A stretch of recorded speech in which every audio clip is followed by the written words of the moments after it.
Just a Dust Shop by Nyan Sanketsu, Chapter 1, Just a Dust Shop. Even legends sometimes long for an ordinary life. Sadly, their lives are seldom simple. There's certainly no exception. Just a dust shop. Life is an explosion.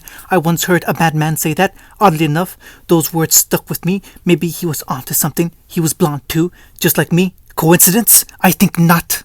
Life really is a blast when you think about it. Just like people, our lives usually bloom bright and fierce, then burns out, short, sharp, and poignant. That was my mindset. Life, live. Make you live your life, make your mark, enjoy it while you can. But what happens when a man lives longer than he should? What happens when that proverbial explosion keeps going, building, enveloping all before it? Suppose I'm still asking myself that question, having quite found that answer. When I first found myself standing in this world, I was lost for a while. I fought for a time, discovered a few new tricks, kept moving. I tried different careers, learned a lot of hobbies, but in the end, one path really stuck with me. Dust. I suppose you could call it the lifeblood of this world, remnants of a different age. It's not chakra, for that's for sure, but the sheer potential of it, well, the results speak for themselves. That and a mountain or two, but really it's not like anyone's going to miss those. Did I mention dust can be used in pranks? No, because it can.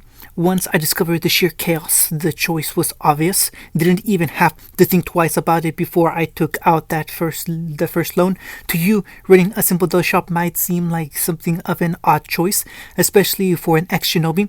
For me, it seemed a simple one. When you've saved the world half a dozen times over and stranded yourself in a foreign dimension, there really isn't anywhere else left to go. You've seen all there is to see, done all you can do, and at some point just don't feel like fighting anymore. It's not that you can't or won't, but that you simply choose not to. So you try to find a hobby, something that makes you happy, something that makes others happy too. Let somebody carry on the good fight. Let someone else be the hero. Let something happen. My home was at peace when I left it behind. Probably still is. Even if it isn't, it's none of my concern. They probably don't even remember needing. They don't probably remember. Probably don't even remember needing me. And it's not like I can get back to them. I've had decades upon decades to reconcile myself to that fact. When I first landed here all those years ago, I had nothing. I didn't want to be a huntsman. Wasn't interested in any world-ending crusades. But I helped out a few people anyway for a time. Give a man a lifetime or two to set up his precious schools. Talk the Mad Queen out of burning the world. It paid. It paid off. Some might argue that I still have nothing to show for it. I disagree. But where was I? Ah, yes, dust. Dust is fascinating. There are so many ways to prepare it, and really, you can do just about anything with the stuff. Try mixing it with the chakra. Try mixing it with chakra sometime. You'd be amazed by the results. The SDC certainly is. Bastards have been trying to buy me out for ages. Not happening. Bloody Shneeze can piss off. Even now, eons after the fact, I'm still learning new combinations of dust. Hell, I've spent most of my savings learning what it means to be a dust specialist. There were mistakes, to be sure, loads of them. Took me ages to master my craft. Burned down a building or two, or three, or four. Who's counting? But I learned because I had the time. Uzumaki genes have their perks, I suppose, or maybe it has something to do with karma and being a Jinchuriki. I don't look a day over 20. Eternal youth has its perks, I suppose. I never asked for it, but it lets me live life at my own pace. In any case, I'm happy here. A simple life with simple pleasures. Wandered the world, sowed some wild oats, and settled down. Nothing to worry about here in Bell. No crazy conflicts, just peace. Well, that and the odd explosion or two keeps life interesting, you know? Roman was having a bad day, the absolute worst day, sort of day really. It had begun as it always did, with Cinder writing his ass, demanding yet more dust. Nothing unusual on that front. Grand schemes, the fall of Vale and whatnot. For what for that they needed more dust, not just for them, but for the White Bang, for the animals, and that blasted train they were building down in Mount Glen. Only problem was he'd already hit just about every dust shop this side of Vale. You see, that was something of another problem, because Junior had lent him these men for the evening, and he was expecting to pay them, which he couldn't very well do, because apparently the rest of said shops hadn't had a chance to resupply after last week's raid. He'd spent the better part of the night looking, but then, miracles of miracles, he found one. It was a homely little place, all bright and orange and red, bright colors everywhere, right on the corner, festooned with large banners, sparks and explosions. He read the placket outside with a sigh. Celebrating 25 years tomorrow. His brow furrowed yet further. Somebody's having me on here. He pushed the door open with melodic cuddle and was rewarded with the faint chime of a bell above. The door itself swung open on well-oiled hinges, exposing a large space beyond. Well, at least someone appreciated the classics. For a moment, there he thought it one of those fancy automatic doors or something. Larger on the inside too. Funny how that worked, but you see, that wasn't important. The dust was, and by the brothers did this place have dust. Jackpot, rows and rows of it, as far as the eye could see. "Welcome to Sparks and Explosions," a merry voice called from the counter. "What'll it be?" Junior's men filed in after Roman, grounding off the sales spiel before it could take off. "Do you have any idea how hard it is to find a dust shop open this late?" The teller looked up already. Roman imagined the terror right all over their faces. "Shh, shh, shh," he put in quickly before they could scream. "Calm down. We're not here for your money. Hand over the dust." The cashier looked up with an expression of utter boredom. Roman's calm evaporated. At a glance, he wasn't much to look at. Blonde hair, a bit of silver at the edges, blue eyes, whiskered cheeks. Handsome enough, but not enough to be noticed or remembered. He wore a simple orange turtleneck against the cold, with dark slacks and a strange necklace, coupled with an odd, what was that, a headband or something? Had some kind of weird leaf insignia on it that Roman didn't recognize. Meh, probably not important. Oddly enough, there was a critter on the counter, a fox of all things, small and orange with 9 flowing tails. It looked harmless enough on the surface, downright adorable, really. He found himself stricken by the strange urge to pet the damn thing. Blast it! Don't focus on that, man. You have a job to do. "I'm sorry," the cashier spoke slowly, drawing each word out with great care. "Are you robbing me?" "No," one of them drawled. "We're here to sell you Girl Scout cookies." The clerk tilted his head. "You are? I'll take 3 boxes then." Roman flung his arms up. "Quiet, you!" What kind of lunatic was this? Did he not realize what was going on here? Honestly, he was beginning to suspect a lot of them were just off. None of them made any moves towards the teller. Or was he the manager? Despite his lack of weaponry, no one moved. Not a single soul. "You know," as Roman looked on, the young man stretched. "You really don't have to do this." His back produced a harsh pop. "You could just leave." Torchwick tugged his hat down. "I really can't." If he felt here, Cinder would tear strips out of his hide, to say nothing of Neil. Blasted fire bitch had them under her thumb right and proper. The only way out was through this one if necessary. He didn't want to kill the smook, but he would if it came to it. At the end of the day, he valued his life more. "You must be that Torchwick fellow." The teller leaned back, mildly bemused. "Heard you've been raiding dust shops all over Vale. Was wondering when you'd come my way." "Yeah, well, here I am." He flicked a gaze to his men. "Grab the dust." His cane clicked when they didn't move. "Crystals firm, uncut. Hop to it." The blonde planted a hand in his chin, but made no attempt to stop them. "Do you have any idea who you're robbing?" "No." A tilt of the head. "Does the name Naruto ring a bell?" It did, but the memory was vague, so he lied. "Nope, not a one." "Really? Wonderful." The man clapped his hands, startling him. "I'm afraid it's been something of a slow night, you see. Had to send most of the staff home early. Give him the night off, you know." Melodic cudgel barked once, discharging a round into the ceiling. Bits of plaster splayed down. An alarm went off. It was worth it for the frown his actions drew. He looked up, regarding the hole in his ceiling as one might a particularly nasty stain on his shirt. Blue eyes narrowed, swept back to him. "I'm afraid you'll have to pay for that."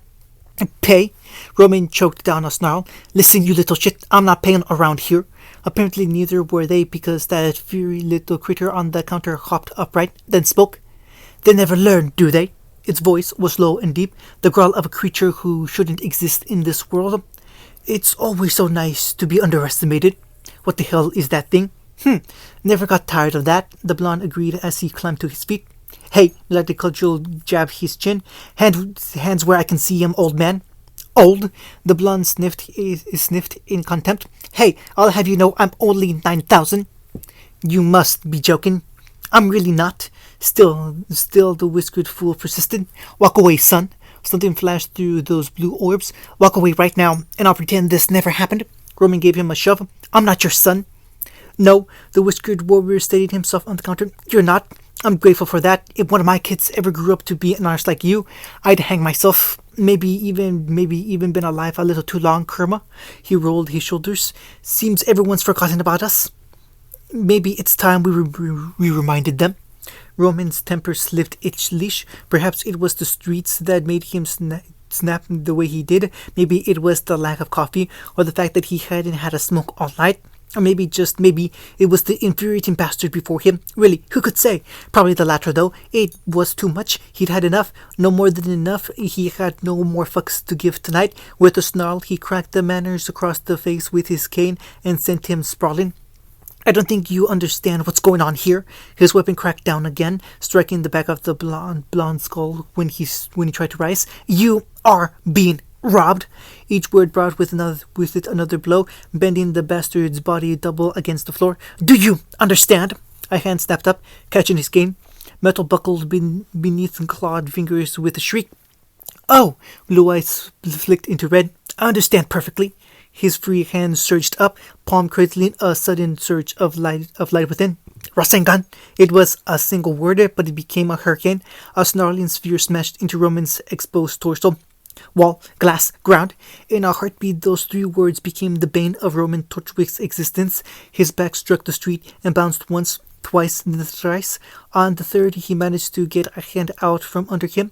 He soon wished he hadn't, and only turned his tumble into even more of a mess and shredded his ore even more, grinding him into a crater that left him wasted and gasping for air. No sooner had he righted himself than a large shadow fell over him.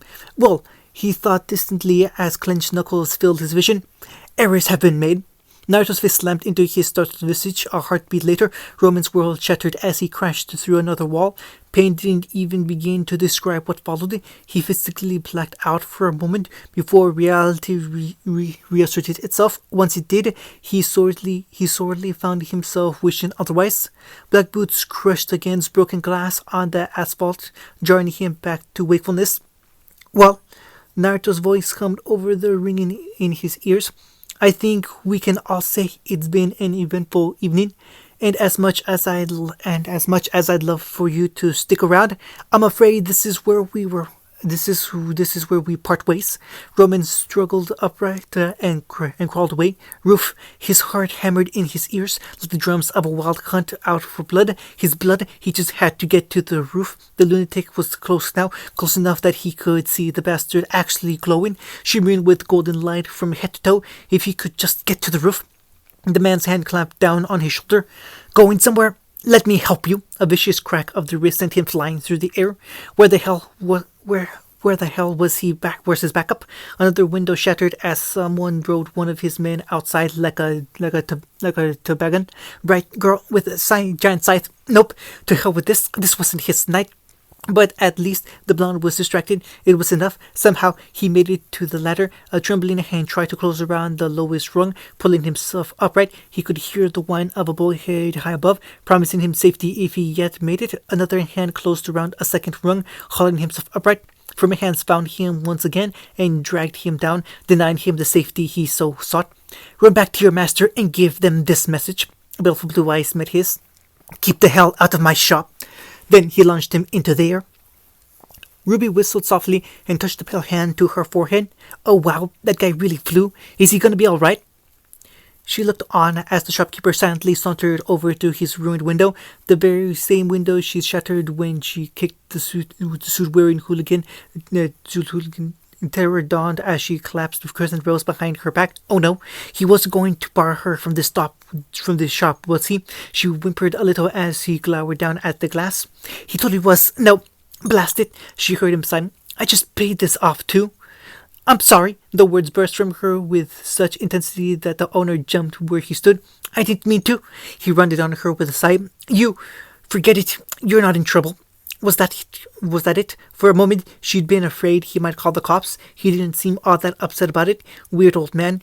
Well, not really old. He just had a bit of silver in his eyes. Silver was cool. He'd handled that bad guy so easily. Was he a huntsman? He looked capable enough, but she didn't see a weapon anywhere on him. Ex-huntsman, then? He blinked down at her. You have silver eyes. Ruby returned the blink with one of her own. Yeah. It's nothing. He shook his head. You just remind me of someone. I forget I said anything. She really couldn't. The words warmed their way into Ruby's brain and took root. So, her little knees twisted in thinly veiled anxiety as she remembered why she'd come here in the first place. I don't suppose you have any high-impact dust rounds for sale? For sale? A small smile bloomed across his whiskered face. Kiddo, you helped me throw those punks out of my shop. For that, you get a lifetime discount. She perked up like a puppy. Oh, discounts were nice. How much we talking about here, mister? Naruto, not mister. He smiled. His smile became a grin. How does 50% sound? Ruby's eyes got really big. 50? 50? Ruby squealed. Best shop ever. Her legs betrayed her. She didn't run. She vanished in a blur of crimson petals and struck Naruto's chest at speed. To his credit, the blonde reacted better than most, in that he braced his feet and only grunted a little. One hand came down on her head, stroking her dark hair. Without thinking, she leaned into his palm. Huh. The gesture felt oddly familiar, and then the faint click of heels against broken glass cut between them. Naruto let go of her as if he'd been scalded, just as well too, because when Ruby peeked around him, she saw someone far more terrifying, another blonde, but the difference between these two was like night and day. That black and white outfit, those piercing green eyes, the way she carried herself. Every part of her screamed danger. Huntress, definitely a huntress. Maybe she could ask for her autograph. Hey, Glinda. Naruto dared a jaunty little wave. Long time no see. Look, if it's about the shop, I already handled. I'm not here for you. The woman's crop flicked out. I'm here for her. Ruby squeaked. Me? Naruto quirked a brow. Glinda did the same. She whimpered beneath her gaze. I'm sorry. Previews. How much will it take to buy you out? More than you know. Weiss recoiled. Cinder drew him close. Then she buried a fist in his gut. Torchwick doubled over with a rasping gasp. What did I do? It's not what you did that angers me so, Roman. Cinder pours herself a flute of wine. It's who you did it to. That fucking nobody. Roman retched where he lay on the floor. What about him? It was just a simple dust shop. What does it matter? That fucking nobody, as you so eloquently put it, is Naruto Uzumaki. Golden eyes flashed over the rim of her glass as she drank. He was once an associate of ours. Those eerie burning orbs closed. And do you know what we called him? I'm going to find out, aren't I? One does not barter with death, nor does one bribe the devil. You run from them, you hide from them, pray they don't notice you.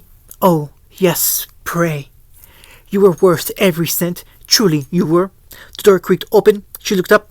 Hello, old friend. End of chapter 1.